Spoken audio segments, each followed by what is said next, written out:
saya harapkan diskusi interaktif pada hari ini bisa kita optimalkan. Yang jelas tugas kami itu adalah mendukung ide-ide cemerlang ini, kemudian nanti bila perlu kita juga memberikan fasilitasi kebijakan yang menyusun atau menghubungkan adik-adik ini dengan para investor, memperkenalkan dengan para pihak lain yang juga mungkin mempunyai interest yang sama, serta mempromosikan ide-ide inovasi ini pada ajang-ajang seperti ini. Di tahun 2016 itu kami melakukan penelitian konversi sampah plastik memang menjadi bahan bakar, dan kita juga punya prarancangan pabrik bahan bakar cair dari sampah plastik. Jadi memang kita pelan-pelan untuk mengedukasi masyarakat bahwasanya online shopping ini memang cukup berbahaya dan kita harus punya solusinya gitu. Kalau misalkan kita nggak bisa untuk misalnya menjaga lingkungan secara langsung, kita bisa gitu memberikan dana kita kepada mitra proyek yang bisa menurunkan emisi. Jadi dengan cara yang gampang, mudah dan juga transparan. Sebenarnya alat kami ini adalah pirolisator, Kak. Jadi pirolisator itu adalah pirolisis. Pirolisis itu pemanasan di ruang vakum, Kak. Di ruang vakum kemudian setelah dipanaskan keluar uap.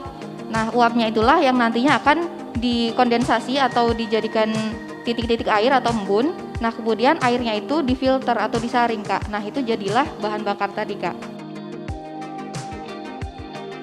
Dengan segala keajaibannya inilah kami memilih kelor sebagai komoditas utama kami di kegiatan yang kami lakukan.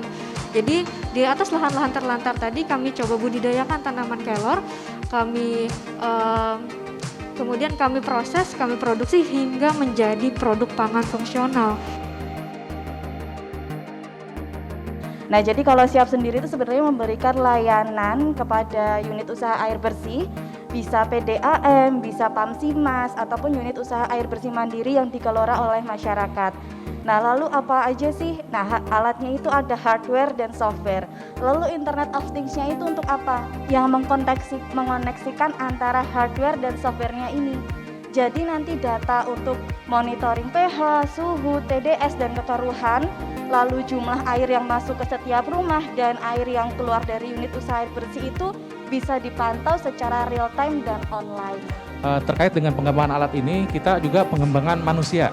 Salah satunya penyusunan Perdes, pengelolaan sampah berbasis masyarakat, yang alhamdulillah 2 bulan ini sudah didampingi oleh Calfor Project di Sintang melalui Calfor Project pelatihan dan juga asistensi Perdesnya ke Biro Hukum Kabupaten Kapuas Huli. Makanya saya mengucapkan terima kasih kepada Calfor Project. Kamu merasa itu impact banget ya? Iya, ya impact terhadap masyarakat, kawasan konservasi juga, dan kita juga sebagai pendamping. Because this is a collaboration among the Ministry of Environment and Forestry and UNDP that we should to what we call achieve toward the SDGs.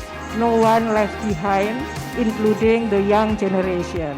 This is the background why we conduct the Calfor Project, and as mentioned by Ibu Belinda that KYI or Calfor Innovation Project can what we call promote or almost 400 proposal that we have already received when we conduct the Calfor Project. So we very proud that all Indonesian young generation have a very genuine ideas and promote to us, and among us today we have 5 winners.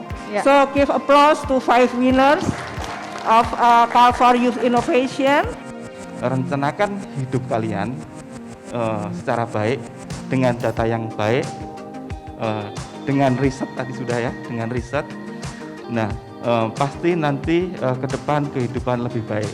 Kami titip pesan ke depan, ketika Anda hidupnya sudah lebih baik, itu nanti jangan lupa hutan dan lingkungan. Terima kasih. Jadi kalau dari Borneo sendiri tantangannya itu ada 2 yang paling besar ya. Yang pertama itu terkait komersial, dan kedua itu terkait yang finansial. Pertama itu mengenai sosialisasi dan edukasi kepada masyarakat. Nah, jadi di awal kita launching produk kita itu banyak banget masyarakat yang nggak tahu kelor. Tantangan dari kami yaitu menggerakkan masyarakat yang biasanya itu membuang sampah di danau gitu aja atau di sungai gitu aja, menjadi sadar dan ingin mengolah sampah plastik tersebut menjadi bahan bakar yang dapat mereka gunakan sendiri dengan harga yang tentunya lebih murah daripada harga di biasanya di sana. Apa ya, kalau kita dukungannya itu sebenarnya lebih ke regulasi sih. Regulasi, Standarisasi. pembuat regulasi. Ya, karena memang untuk jejak karbon, kemudian penghitungan jejak karbon dari sektor non-government itu kan masih kurang regulasinya di Indonesia, sehingga itu juga jadi barrier kita gitu untuk gimana agar lebih mudah untuk masuk ke market juga, kemudian ke pemerintahan juga seperti itu.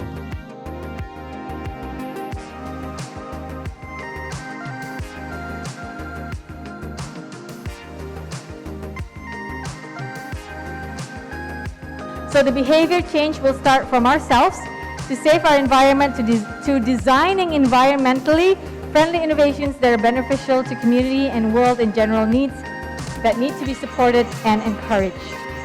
And the extraordinary works of these young people require policy support, permits, capital investments, research, developments, among other things. So let us all, who are probably not in their age box, do what we can to make sure that their hard work does not go to waste. Can we give them another round of applause?